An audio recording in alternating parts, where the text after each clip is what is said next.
That right there is my new to me Porsche 996.2 GT3, which I've damaged already. Here's what happened, and here's how I fixed it.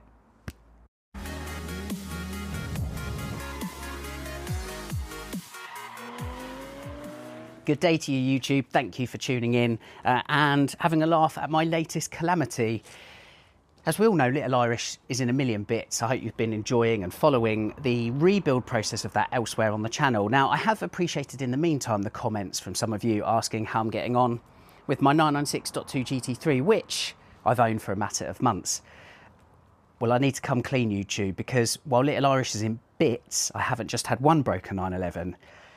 I've had two. The scenario here is entirely of my own doing. I've had an absolute Western Supermare. The car was sitting here in situ, albeit a little bit further back, and I wanted to hardwire in the CTEC charger for winter charging. I did so by standing at the side of the car, leaning into the battery that sits just there. And then I thought, why am I stretching to reach this battery? Why don't I just get in the front of the car? That won't be anywhere near as much of a stretch and will make the job much easier. What I did next has pained me for months. I went out the side door of the garage, walked round to where this door was closed and lifted it up, forgetting the frunk was already up. There was a connection. It sounded horrible, it looked horrible, and in the written words of Guy Ritchie, for every action, there's a reaction. Mine went something like this. Yep, down to metal and in the most awkward of places. I was fuming. My good mate Andy used some touch-up paint to tickle over the worst of the damage, but it needed a proper fix. The natural choice for such repairs was Shorade UK, the Porsche Recommended Repairers, who've long supported the work of this channel and whose work I've got to see up close over the years as a result. First up, the team had my GT3 washed before rolling it into their Bristol facility to begin undoing my mess. The offending panel was taken off the car and the badge removed before Guy kindly stepped in front of the camera to explain to you the remedial work ahead. Guy, welcome back to 9ways TV. I've messed up quite considerably, as you can see. It's only an inch, Yeah. But where it is, it's not an easy fix, I guess. We'll have to take it all the way back, fly it all the way down for you.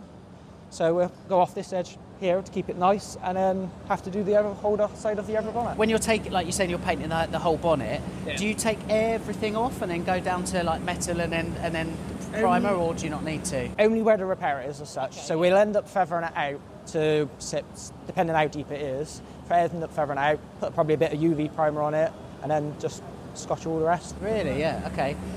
On the last video, when you so excellently presented how a spectrometer works, are you using the spectrometer today, or do you just go off the paint code and that's it? No, we always use the spectrometer because then you get the actual reading on the car itself. We still put paint code in it, but then we get what's the car best use, I suppose. Excellent, brilliant. Well, I'll get out of your way as much as I can and let you guys do your magic. Cool. Guy began in earnest with the flatting down. Flattening?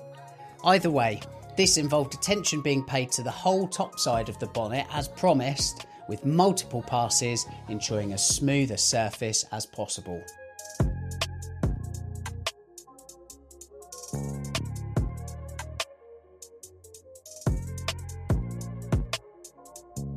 Guy then got to work prepping the underside, which wasn't getting full paint as I wanted to protect the all-important and original VIN sticker, which should be present on all 911s up to model year 2005. So, after a sympathetic airline and wipe down to ensure a clean surface, Guy then began a comprehensive masking up of the underside to keep it protected for the rest of the job.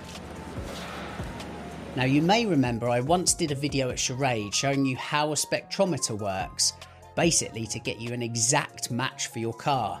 Well, little did I know then that future me would be seeing that dreamy little gizmo all over again for my own car a matter of 18 months later. That video is worth a watch, but essentially you can't just use a paint code and expect a perfect match with existing panels painted years ago and in another country. There's simply too many variables in play. So a spectrometer is used to get a true reading of your car's paint as is today. Before its deployment, Guy gently cut back a section of a neighbouring panel to ensure a true paint reading could be had before pressing the spectrometer into action. It takes 5 readings to read the paint composition on a molecular level, that's a cool word, before sending results to a computer program which then shows you the makeup of the paint required. Whoa, that's awesome. That shows just how many elements are in it, I assume. Yeah, so you got a visual.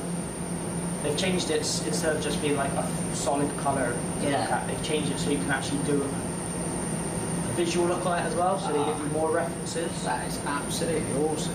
This is where it gets fascinating for me, because firstly, one gets to see the many different colours which go into making Porsche Midnight Blue, or Nachtblau as it's called in Stuttgart. Apologies for the butchering. And secondly, because the paint required is measured out by weight in grams. The mixing is where the magic happens, turning a recipe into an exquisite main dish before thinners are added. And there you have it. Midnight Blue is made, ready for application on my 911.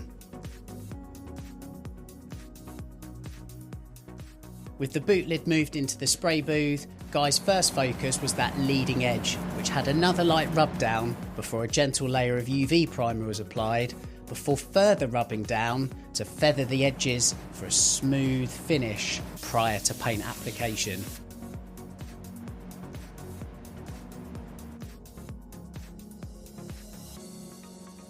And so, after hours of prep and diligence, my boot lid was ready for paint.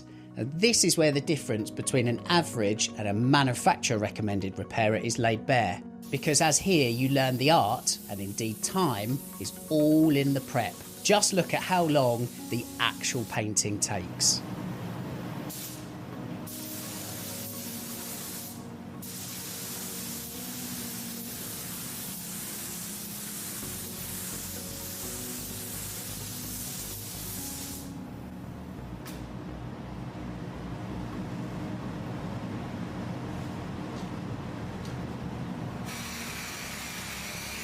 After the new paint was left to cure, Guy blasted off any excess debris before applying clear coat all over the top side of the boot lid.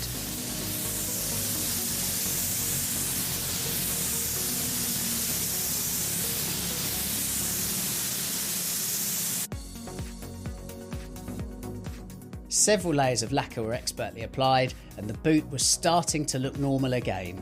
We noticed the odd imperfection bearing face, and this is inevitable. We'll come back to these shortly, but first we got our great Bristol bake-off show on the road. Later, the boot lid was reunited with the car once again and correct panel gaps checked for consistency.